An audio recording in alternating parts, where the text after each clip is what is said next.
You remember this scene, right? It's all I can stand, and I can't stand no more. I got it! I got it! I got it! I don't got it. You klutz! One of them became Thanos. One hid a contagious disease from the director, showed up to set anyway, and the proof is still visible on film if you pause at the right moment. One kid disappeared from Hollywood for 20 years, then stood on the Oscar stage with the whole world in tears. Mom, I just won an Oscar! And the guy who played Chunk, he became an entertainment lawyer. I used to be a chunk, now I'm a hunk. Very fit. I'm a lawyer now, actually. I'm an entertainment lawyer. Then used that law degree to negotiate his childhood co-star's Oscar-winning contract. These are the Goonies in 2026, and nobody has ever told the full story until right now. After 350 interviews, I met with Spielberg and Richard Donner, and then they gave me the Goonies. Josh Brolin, picture this. You are 17 years old. It is your very first day on a major Hollywood film set. Steven Spielberg is standing nearby, and you cannot stop laughing. Not because anything is funny, but because you are so terrified that your brain has completely glitched. That is exactly what happened to Josh Brolin on the Goonies set, and he has admitted it himself. He ruined the entire first half of the day because he could not get through a single take without dissolving into nervous giggles. Donner finally had to pull him aside and tell him to get it together. What audiences saw on screen was Brand Walsh, the older brother in the red bandana, perpetually annoyed, tied to a chair with his own exercise equipment while Mikey disappeared underground. What they didn't know was that Brolin had spent around 350 auditions just trying to land his first movie role. After 350 interviews, I met with Spielberg and Richard Donner, and then they gave me the Goonies. 350 rejections before the Goonies finally said yes. Think about that the next time you feel like giving up on something. And here's a behind-the-scenes moment almost too good to believe. When the cast surfaced from a water tank and saw the enormous pirate ship for the very first time, Brolin was so overwhelmed by its sheer scale that his genuine reaction was to yell a very loud expletive. Not wow, not incredible. Biggest ship in all the studios. Warner Brothers has the biggest yeah, there you go, right. A full, unrepeatable word that forced Donner to cut the camera, scold a teenage Brolin in front of everyone, and send the soaking wet cast back underwater to go again. In 2026, that nervous teenager is one of the most respected actors on the planet. Thanos, Dune, a published memoir called From Under the Truck, and a sobriety he has spoken about openly since 2013. When asked about a Goonies sequel recently, he said he doesn't want to taint the memory of something he loves. I don't want to taint my memory of it. And you know what I mean? And it's like, oh, we came out with another, and then... Which is honestly the most Brand Walsh thing he has ever said. But wait until you hear about the actress playing Mama Fratelli, because what she was hiding on set will genuinely stop you cold. Anne Ramsey. Here is something almost nobody knows. When Anne Ramsey arrived on the Goonies set in 1984, she was already fighting for her life. She had been diagnosed with esophageal cancer before filming began. That gravelly, slurred, genuinely terrifying voice that made every kid in the 80s hide behind their popcorn, that was not an acting choice. That was Anne Ramsey showing up to work in real pain and turning something devastating into something unforgettable. The craziest part is how different she was in real life. Cast members have described her as warm, generous, and almost impossibly sweet. During a scene where Mama Fratelli was supposed to slap Robert Davi, Ramsey kept pulling her punches because she genuinely did not want to hurt him. Donner finally had to pull her aside and beg her to actually commit. The woman playing one of cinema's scariest mothers could not bring herself to harm a co-star. And then there is that legendary opening car chase, where Mama Fratelli drifts a Jeep Cherokee at terrifying speed. That is not Ramsey behind the wheel. It is a 70-year-old stunt driver named Kerri Lofton, the man behind the chases in Bullet, wearing a dress and a wig, reportedly hitting 90 miles an hour, which absolutely terrified the actors inside the car. After the Goonies, Danny DeVito cast Ramsey in Throw Mama from the Train, and that performance earned her an Academy Award nomination for Best Supporting Actress at 58 years old. She passed away in August 1988, but her impact never faded. When the film aired on television after her death, it ended with a title card dedicated to the memory of Anne Ramsey, our Mama Fratelli, and the opera-singing villain who shared her scenes. His audition story is somehow even more unhinged. Robert Davi. You know that scene where the tough criminal villain randomly starts singing opera? That was not in the original script. Robert Davi is, in real life, a classically trained opera singer. You aroused the need in me.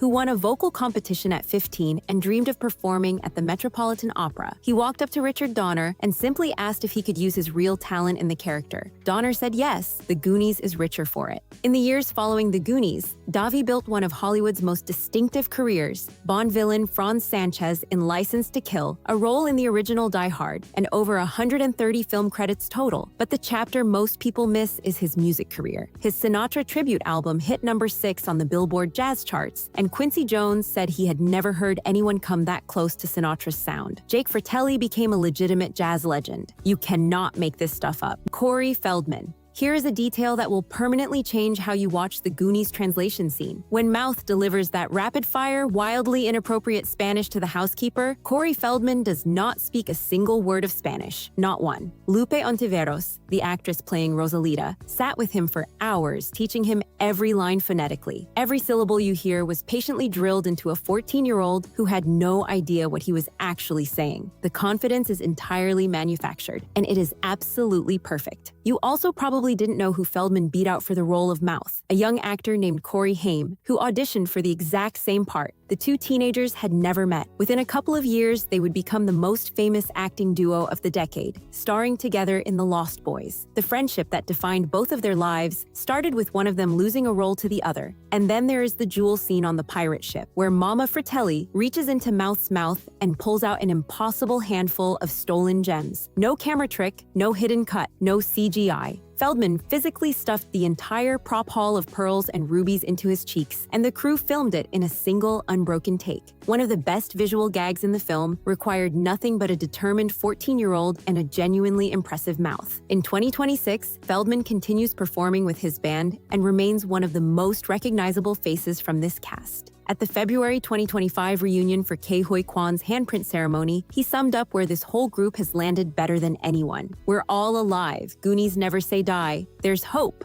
And the woman who won a car from the director has a story that is somehow even more surprising. Martha Plimpton. Richard Donner made a bet with a 15-year-old girl during filming, and he lost. Plimpton had a severe nail-biting habit that kept showing up in close-up shots, so Donner told her if she could stop for the entire duration of the shoot, he would buy her a car, an actual car. She stopped. He bought her a Volkswagen. The most sardonic character in the film quietly out-negotiated the director of Superman. Here is an on-set story most people have never heard. Stef was supposed to have a major action sequence battling the giant animatronic octopus after the group escaped the pirate ship. The scene was fully filmed, Plimpton and Feldman fighting off this enormous creature together. Donner cut it for pacing, which is exactly why Data's line at the very end of the movie, "The octopus was very scary," seems to come from absolutely nowhere. Stef's hero moment ended up on the cutting room floor. The deleted scene explains a line that confused audiences for 40 years. Plimpton also revealed in a retrospective interview that the cast was actually disappointed when the Goonies first opened theatrically, because the box office was not the ET-level event they had expected. It wasn't until the film conquered the home video market that they understood what they had actually made. They thought they had missed. They had made a generational classic. In 2026, Martha Plimpton has built what is arguably the most critically decorated acting career of anyone from this cast. An Emmy win, multiple Tony nominations, HBO's The Regime opposite Kate Winslet, and the crime thriller series Task. She won the car and the Emmy. Never forget she won the car. But coming up next, the biggest, gentlest giant in NFL history, and what really happened behind that sloth mask every single morning. John Matuszak. Before he was Sloth, John Matuszak was the #1 overall pick in the 1973 NFL Draft and a 2-time Super Bowl champion with the Oakland Raiders. He competed in the World's Strongest Man. He was, by every measure, one of the most physically formidable people on Earth. And then Richard Donner put him in a makeup chair for 5 hours every single morning.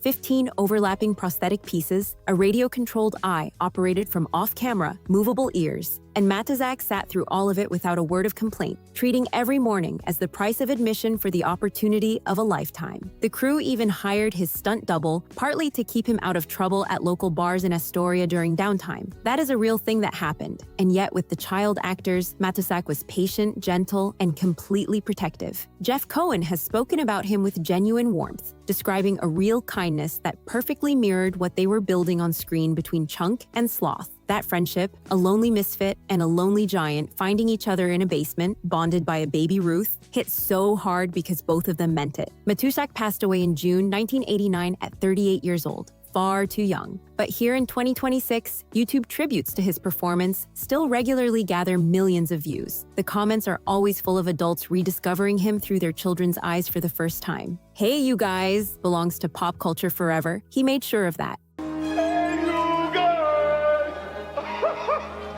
Now, the story of the actress who almost never got Andy's role is just as unexpected, and the casting decision that changed everything. Kerri Green. Most people don't know that Kerri Green was an actual cheerleader before she played a fictional one. She was a student at Pascack Hills High School in New Jersey when she auditioned. What they definitely don't know is who she was up against for the role, Heather Langenkamp, who had just starred in A Nightmare on Elm Street. Producers felt Langenkamp looked slightly too mature to play a high school student. Green got the call instead, and Langenkamp went on to define an entirely different genre. Two careers that split on a single casting decision. Behind the scenes, Green had an informal Shakespeare tutor in Robert Davi, who spotted her reading Hamlet between takes and proceeded to perform the soliloquies for her on set, from memory, in full, only on a Richard Donner movie. After the movie, Green stepped away from the spotlight deliberately and built a quiet, private life, co-founding an independent production company and directing the acclaimed teen drama Bellyfruit in 1999. She had not been seen publicly for years, but in February 2025, she showed up for Kwan's handprint ceremony, looking genuinely happy, and she dropped the biggest Goonies 2 hint yet, telling the press that it sounds like they might all have cameos. Somewhere in a script being refined right now, Andy Carmichael might be coming home, and the unsung hero who actually saved the Goon Docks, her real story is extraordinary. Lupe Ontiveros. The whole joke of Rosalita's character is that she speaks no English, leaving her at the mercy of mouth's creative translations. In reality, Lupe Ontiveros was born in El Paso, Texas, held a degree in psychology, and spoke perfectly fluent, unaccented English. She played a confused, Spanish-only housekeeper with complete commitment, even though every panicked word she delivered was her native language wearing a costume. And then she spent hours off-camera teaching Feldman how to pronounce his scripted insults phonetically so they would land correctly. She was coaching the punchline while being the punchline, and she did it with total professionalism. Ontiveros estimated during her career that she played a maid in Hollywood over 300 times. She spoke about it with equal parts frustration and pride, frustrated by an industry that repeatedly offered her one type of role, proud because she showed up and made every single one matter. And the Rosalita moment that most people overlook, it is Rosalita who finds the jewels in Mikey's marble bag in the final seconds of the film. The housekeeper saves the neighborhood. Lupe Ontiveros made sure that landed with exactly the weight it deserved. After the Goonies, she delivered performances that deserve far wider recognition, playing Yolanda Saldivar in Selena so convincingly that fans recognized her on the street for years with genuine hostility, which is perhaps the most extraordinary review any actor can receive. She won the Sundance Special Jury Prize for Real Women Have Curves and earned an Emmy nomination for Desperate Housewives. She passed away in July 2012, but in 2026, film historians regularly cite Rosalita as a quietly radical moment in a mainstream family film. She earned that legacy one thankless role at a time. Now, the kid who became the president of Hollywood. You are not ready. Sean Astin. The Wishing Well speech is one of the most genuinely moving moments in 1980s cinema, and almost nobody knows how it was actually made. Down here, it's our time. It's our time down here. Richard Donner pulled 13-year-old Sean Astin aside just before the cameras rolled, told him the backstory of One-Eyed Willy out loud, and told him to go tell his friends the story as if he had just heard it. No rigid script, just a kid retelling a legend he had just learned. The stumbling, breathless quality of that delivery, the thing that makes it feel so completely real, is because it was real. In 2026, Sean Astin was elected president of SAG-AFTRA with nearly 80% of the vote, the same union his mother Patty Duke once led. He is currently navigating high-stakes negotiations around artificial intelligence protections for working actors. The boy who said, "It's our time down here," built 40 years of work into a platform and is now using it to fight for the next generation of performers. Mikey Walsh always believed. In 2026, he is making sure of it. But the real full-circle story of this entire cast, it starts with the truffle shuffle and ends at the Oscar stage. Jeff Cohen. You want to talk about the most inspiring Hollywood transformation of the last 40 years? 11-year-old Jeff Cohen showed up to the first day of filming covered in chickenpox. He had gotten sick just days before principal photography began, and he was so terrified of being recast that he hid it from everyone. Wore layers, kept it covered. If you pause the truffle shuffle and look closely at his stomach, you can actually see faint marks. First, you gotta do the truffle shuffle. Come on, do it. He shook his belly for cinematic history while secretly contagious. That is commitment. The confession scene, where Chunk breaks down listing every childhood sin with a blender pointed at him, is one of the funniest sequences in the film. What Cohen has revealed is that to generate genuine tears, he sat alone in a corner of the soundstage before the cameras rolled and imagined his mother was dying. He was 11 years old. He had already figured out how to access something real and bring it back as a performance. Here is the part that will actually get you. As he grew up and child roles dried up the way they often do for young actors, it was Richard Donner who stepped in. The director hired Cohen as a production intern, wrote his college recommendation letter, and paid for his undergraduate tuition at UC Berkeley. Cohen then went to UCLA Law School. He co-founded one of the most respected entertainment law firms in Beverly Hills. And in 2020, when his old friend from the Goon Docks needed representation for a low-budget indie film that nobody was certain would go anywhere, Chunk got the call. That film was Everything Everywhere All at Once. The contract Jeff Cohen negotiated led directly to an Academy Award. One Goonie used his second act to give another Goonie the biggest night of his life. But that story belongs to number one, and nothing else in this video comes close. Quan. In 1985, Quan was the most inventive kid in the Goon Docks. Gadgets in every pocket, a 007 belt buckle, and a promise to his mother that he would not curse on camera. When the script required him to swear while falling toward a spike pit, he found the loophole immediately. He spelled it out, HOLYIT, his mother's honor intact. The line in the movie, that quick thinking tells you everything about who this person is. But here is the story that matters most. After the Goonies, after Indiana Jones and the Temple of Doom, roles for Asian actors in Hollywood became almost impossible to find. Quan worked behind the scenes for years, stunt coordination, assistant directing, while quietly waiting. He has described the lowest moment, sitting on the edge of his bed, phone silent, having just lost an audition against 30 other Asian actors for a 2-line role. For nearly 20 years, he waited. His wife Echo told him the same thing the entire time. One day, your time will come. In 2018, he went to see Crazy Rich Asians in theaters 3 times. He cried all 3 times, not just from the beauty of it, but from the recognition that the industry might finally be changing. He called an agent friend. Within 2 weeks, he had an audition for Everything Everywhere All at Once. He booked it, and on March 12th, 2023, Quan stood on the Oscar stage and said, "My journey started on a boat. I spent a year in a camp, and somehow I ended up here on Hollywood's biggest stage." In February 2025, he received a handprint ceremony at the TCL Chinese Theater. Josh Brolin was there, Corey Feldman was there, Jeff Cohen, Chunk, his childhood co-star, and his lawyer was there. Kerri Green was there. They all showed up for him. 40 years after they first found each other in a cave, Data came home, and the kid who spelled out a swear word so his mother could sleep easy stood in front of all of them, complete. Here is what you understand when you actually look at where all of these people landed. The Goonies was never really about treasure. It was about a group of different, imperfect kids choosing each other when the world told them to go home. And every single person from this cast kept doing exactly that for 40 years. These stories are not just Hollywood trivia. They are about what happens when people refuse to quit on their craft, on their friendships, on their second and third and fourth chances. One movie made in 1985 in Astoria, Oregon bound these 12 people together in a way that time has only made stronger. And in 2026, every single one of their journeys proves something that was never just a line in a movie. Goonies never say die. Goonies never say die! You completely believe it. If these Goonies stories made you smile, hit subscribe and watch my next video when celebs completely surprise their fans. It's up as the end screen right now.